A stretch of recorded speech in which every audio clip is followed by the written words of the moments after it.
20-year-old Groiper. Groipat. Yeah, I'm a fashy goyette. I mean, Steven Miller, you look so good you're in School Bus very Video. beautiful. I'm addicted to beer and Mr. Nicholas J. Fuentes. Well, he's been lately. Well, he did the Candy appearance, and before that, he debated Dinesh D'Souza, who follows me randomly. Interesting. Likes what I have to say. But some of his talking points lately have been ringing true because he feels very maligned. Nick Fuentes? Yeah. Oh, I have some. And like no one will debate him, no one will take him seriously, and then finally Dinesh D'Souza agrees to debate him. Nick kind of destroys him. Of course. On the, I don't want to debate Nick Fuentes. No, he would destroy us. I don't want to. I don't have.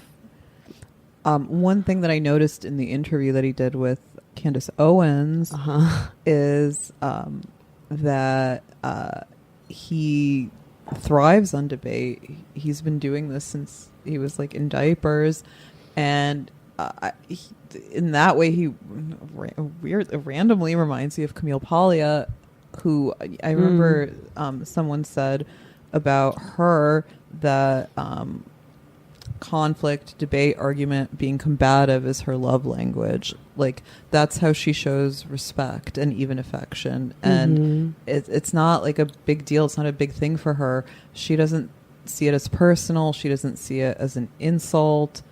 She doesn't see it as an attack. That's just like how she relates to people. And I find that also to be true of Nick Fuentes. Like he clearly gets off on debating people, for sure. But I think it is personal for him, and he does. I can tell he feels wounded that he's not. He's kind of been ghettoized, and no one takes him seriously. That's all in his head. It's like when he did the bit about like Jews and trannies hanging out at Sovereign House and him having to go through the back door. It's like no one's excluding him. This is all in your head, and frankly, right now, it's looking like he's being normalized, naturalized. Like people are saying his name in the papers of record.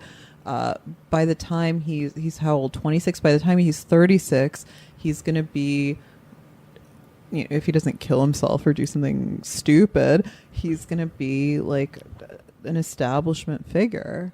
I mean, he's going to be Curtis Yarvin. He's a once in a generation talent. Yeah, and like that's Curtis could never. That's the thing, is he's hindered by being a streamer because he isn't able to be as thoughtful as he's capable of being because he has to churn out content. But he's also very good at streaming, and it's just an issue with the form. And because he's been doing it since he was 18, people can't give him credit for the ways in which he's like matured and refined his ideas, because he was just a kid. He's still kind of just a kid. He's just a little kid. He's just a little baby. What's the problem? Yeah, But he was so impish and full of joy after his Dinesh debate.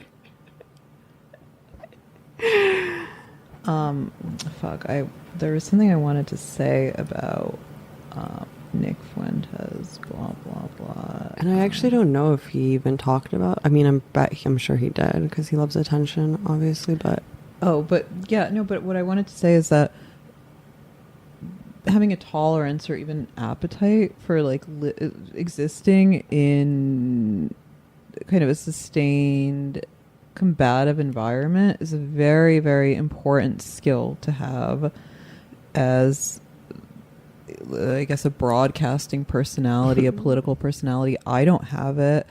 I don't think you have it. Like, you're a little bit quicker on the uptake and the clapbacks than me, but you don't really thrive off of it either. Like, it's a very rare quality, and he has it. I think most people in that sort of situation or scenario like tend to wilt and wither. I mean, I do love I love a debate. Yeah. I love a structured, like, they'll make comments, you'll make comments. Yeah. Like, in a kind of like civil, discursive way. We'll like have like a proper debate. But I also like conflict to some extent, but only so much, and then I find it draining. Yeah, and then we all do. It's like kind of one and done, or we like it kind of at a distance. Fuentes it's easier too. to do I on mean, Twitter. he's much like me. He feels very misunderstood, you know? Sure, yeah. And even though he has a large fan base, obviously he has a lot of disdain for that. Yes. Well, he's a Because fundamentally smart person who has a contempt for humanity. Like, you can't not. Oh, you're an unmedicated depressive. No, I'm just like not retarded and can see what's going on in the world, and I'm good at pattern matching. When I look at Nick Fuentes, I see like a guy who's like fundamentally like a different breed of dog. I don't think he's like my kind of guy. I don't think we would really get along, but I can acknowledge that he's obviously a very smart and funny and talented guy. And I think one of the big weaknesses of like the right wing reaction to him is like ignoring or downplaying those qualities in him.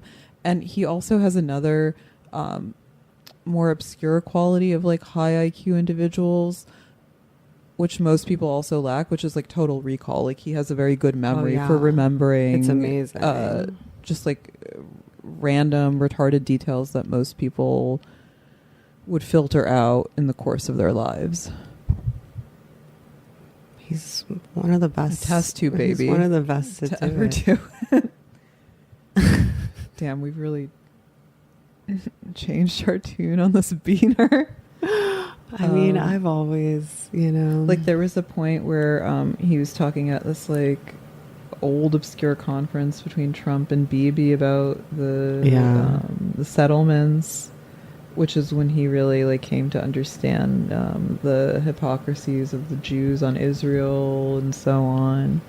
And I'm not even saying that he's never wrong or that he doesn't have an agenda or anything like that. I think his agenda is somewhat obscure even to him. He wants to be liked. I don't know. I mean, he doesn't seem like he has very many friends. Yeah. So he's definitely not after like a conventional kind of like popularity that benefits him or has like edifying qualities or tangible gains in his life. Yeah. Like, he's very successful, I guess. He's raking in the super chats, but he's working really hard. I'm just worried he's going to burn out. Well, he's working really hard because he wants to, not because he needs the money. It's because that's kind of all he has going for him. He could, Like, he doesn't have friends. He doesn't want a girlfriend. He's not trad. He's not looking to settle down. He doesn't want to start a family. Like, this is his life. He lives in that weird gross bunker fortress in Chicago. I guess we can talk about the Candace Fuentes interview officially. His body language is very interesting during that interview. I don't know if you noticed it. It was an interesting clip, right? Yeah.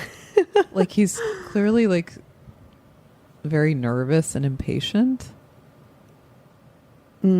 Yeah. Well, and he's like, he like twiddles his thumbs and like does the thing where he's like twitching his knee all the time. Classic. He's energetic. Yeah. He's just like he's like impatient. He doesn't want to listen to the other person talk. He wants to say what he has to say, and he's like calculating his moves ahead of time. And Candace Owens, I was very surprised by her because she can be very like fiery and combative, but she was actually a pretty pleasant interviewer up until like the first quarter was them getting into his like provenance, his origins, like how he came to be the controversial figure that he is now. And he was talking about how he was originally like a pro-Israel libertarian PragerU guy, Ben Shapiro fan, pro-Trump. He talks about his libertarian priors and pro-Israel bent. And he was very humble about the fact that at that point he hadn't figured it out yet. Because he was 16 years old. And in part because he was a teenager, in part because that was all that was available on the internet. He describes himself as always being a very political guy, and then in 2016 everything changes because he becomes a racialist, pro-white, anti-Zionist, anti-Semitic, the Nick that we all know and love now. There was a really interesting part where he's talking about being like a questioning person, and he says, "I don't mean that as innuendo. I'm like talking about politics." Mm-hmm. That was interesting. Yeah, there's right. Then it takes kind of a very hostile, dark. They start really like discussing their interpersonal conflicts in detail. That is like surely not of interest to anyone, really, but very, them. He said, she said, where they're like, I have the receipts. Why'd you say this you is never pre-recorded? Why'd you say you never talked to me when you sent me this Yeah. DM? And okay, well, I didn't consider that to be communication. And they had some Milo drama. And they're both like, I'm really honest. I speak honestly. I'm friends to with my Kanye. audience. No, Yeah. I'm friends with Kanye. Yay. So I was just concerned about my friend Ye. Mm-hmm. And then he's an unmedicated depressive, and he was trying to quit therapy, and I was just really concerned about him. He's definitely medicated and probably more manic, though I guess bipolar. Yeah.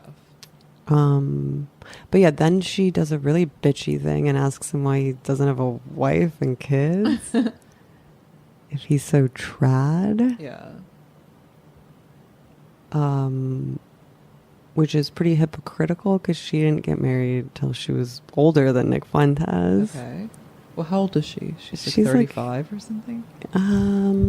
30. I bet she's old. Insult her. I bet she's older because, she's maybe she's so older pretty. Than you and younger than me, I would wager.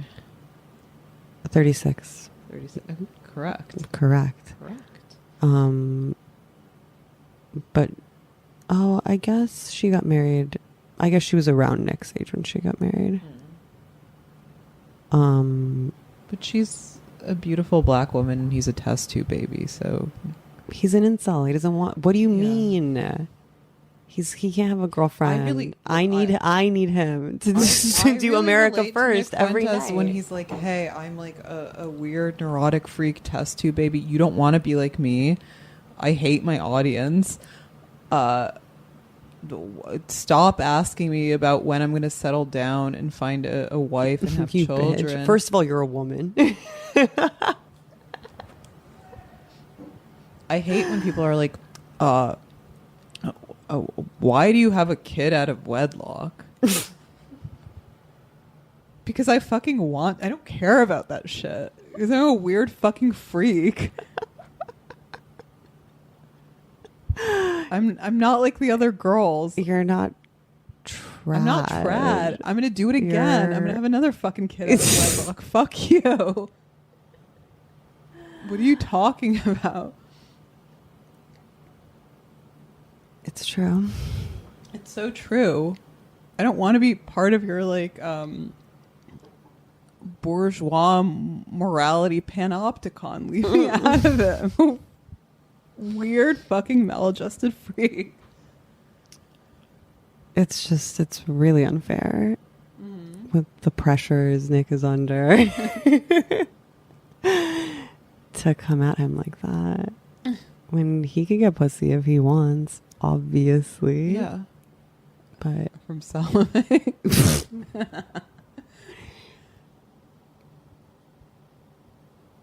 No, I think, and yeah, there is a kind of like maternal fondness almost. That's like, well, they're very similar, which they acknowledge, which I thought was very endearing. Well, when he was still banned from Twitter, remember, and she got ousted from the Daily Wire. Yeah. Candace Owens. I like when Norm Finkelstein is like Candace. Candace. Beautiful name. Are you sub-Saharan? And then they get into interracial marriage. Yeah. And see, I only watched the first hour and then I like tapped out because they were like squabbling too much. Oh, you missed the race science. What did they say? Well, I mean, he was, you know, he kind of took her to task. Yeah. Basically called her like a DEI hire, that she was like tokenized. Well, she admitted, she said that. She was like, yeah, I will grant that there's... and I forget what her argument really was. I think she was just saying that there's like cultural factors at play. And that, yeah, they were just kind of getting into the minutia. Yeah. Of Black excellence. Yeah. Well, she said that. She was like, look, like, I will admit that I've probably been tokenized, but I was just saying what I believed at the time. I believe she believes that was a very relatable moment when people are always trying to, like, make these paranoid connections and conspiracy theorize you. And you're like, I'm just being like retarded and saying what I want at this moment. It's not that deep. I mean, get a grip. If someone's paying us for this. But yeah, the interview, I mean, I said this to you already. The interview you think we work a little harder.